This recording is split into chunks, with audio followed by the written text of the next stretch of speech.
As an individual, maybe if I had sort of the money to hire a team of lawyers, maybe some of this would have been a little easier.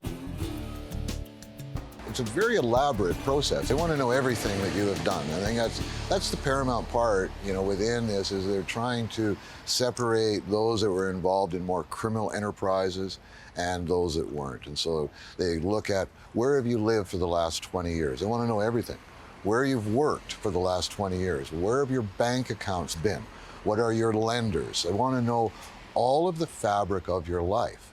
And that, for many people, could be challenging. If you've made your life through, the black market for any period of time, how are you going to show your income? The provincial government is not looking to target people who once maybe had an interest in a strictly cannabis market. So whether you were a dealer or a grower, you're best to admit that.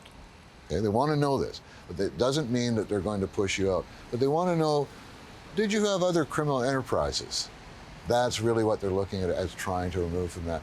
I think it's a very good thing. We're trying to build public trust in the process and in the policies, and hopefully that's something that would lead to it. The challenge, though, as I was touching on, is that provincially and federally, these levels of government haven't come out to educate the communities that are now going to have the stores. So they're not really aware of some of the circumstances revolving around this. All that I've had to go through, or anybody like me has to go through, to reveal that in fact you are positive for the community, that you're seen as a good candidate. So it took us 6 months to move through that. We did receive that approval. That then was forwarded on to the township of Langley, which is where we have our other store. At this point, though, it was pushed back to Victoria, saying, well, we haven't made any decisions yet. They seem to be taking some sort of a wait-and-see approach. I'm unclear what they're waiting to see, but nonetheless, that's where we're at. But we are seen as a good candidate at this point.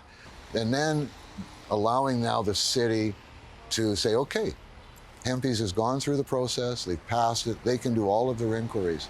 That also didn't seem to be enough.